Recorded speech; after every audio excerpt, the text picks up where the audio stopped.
मैं उनमें से नहीं हूं। यह सफर किसी एजेंडे के तहत नहीं हुआ है, यह सफर इस एजेंडे के तहत हुआ है, जो भी हो जैसा भी हो, बिल्कुल फैक्ट के साथ इस आने वाली जनरेशन के सामने रखो। अभी भी इसमें इतनी शक्ति है।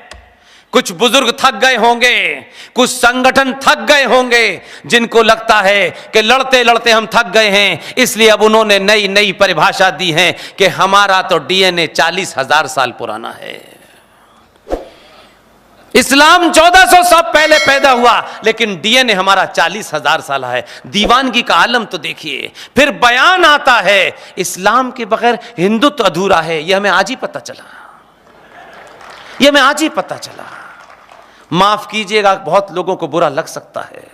मैंने शुरू में कहा कि मैं आपसे ताली बजवाने, और पुष्पेन जी बहुत बढ़िया बोलते हैं इसलिए नहीं आया। मैं बहुत कड़वा इसलिए बोलता हूं कि मेरे जाने के बाद आप ताली बजाएं न बजाएं, जब उन मुद्दों को खोल के देखें तो आपको लगे कि जमीन पैरों से खिसक गई है।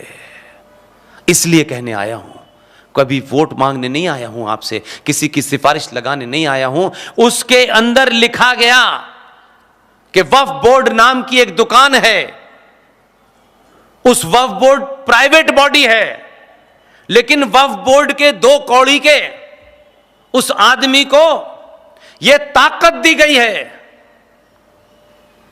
उस अकेले एक आदमी को ताकत दी गई है कि सिर्फ उसको इतना ही कहना है। मेरे शब्दों पे ध्यान दीजिएगा।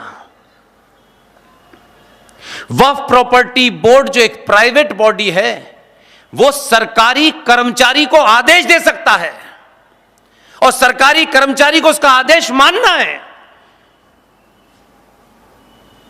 जिस भूमि पे आप बैठे हैं, इसका कोई ना कोई मालिक जरूर होगा। जिस मकान में आप रह रहे हैं, आप पे कागज है, बिजली का बिल है। आप क्योंकि अनादिकाल से यही समझते हैं, बिजली का बिल है, पानी का बिल है, जमीन के कागजात हैं, दुनिया के सब कुछ आपके पास है। जरा सोचिएगा कि यह आप सोच ही नहीं सकते कि जो मैं आपसे कहने जा रहा हूं। संसद में इस पे चर्चा हुई, और चर्चा में कहा गया कि वक्फ प्रॉपर्टी बोर्ड के 2 लोग, मिनिमम 2 लोग, वो ये कह दें कि ये जो भूमि है जिस पे इतने सारे सनातनी बैठे हुए हैं, ये किसी न किसी सनातनी की जमीन होगी। उनके ये कह देने भर से कि ये जमीन वक्फ बोर्ड की है, आप कहेंगे पुष्पेन साहब क्या पागलपने की बातें कर रहे हैं।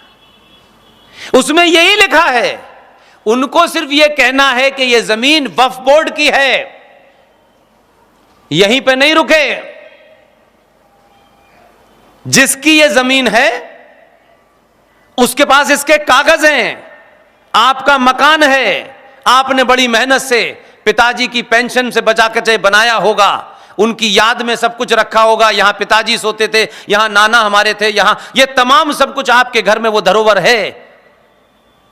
आपका मकान में अगर किसी ने यह कह दिया कि यह जमीन जहां पे आपका मकान बना है ये वक्फ बोर्ड की है, संसद में मुझे कभी कभी लगता है अंधे हो गए थे क्या, या बिक गए थे क्या, सौदा करा था क्या।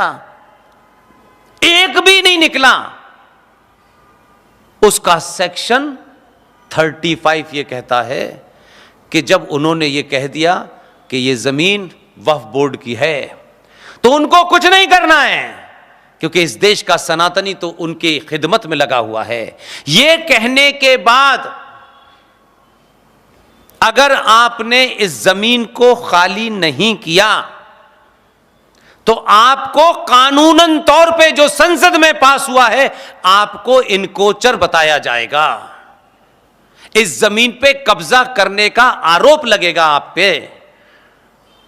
पहले आपको इनक्रोचर बताया जाएगा, फिर इस एरिया का जो कॉम्पिटेंट अथॉरिटी होगी वो पुलिस आएगी, संसद के कानून के तहत आपको धक्के मार करके अपने मकान से बाहर कर देगी, उस पे ताला लगा के वक्फ बोर्ड को दे देगी।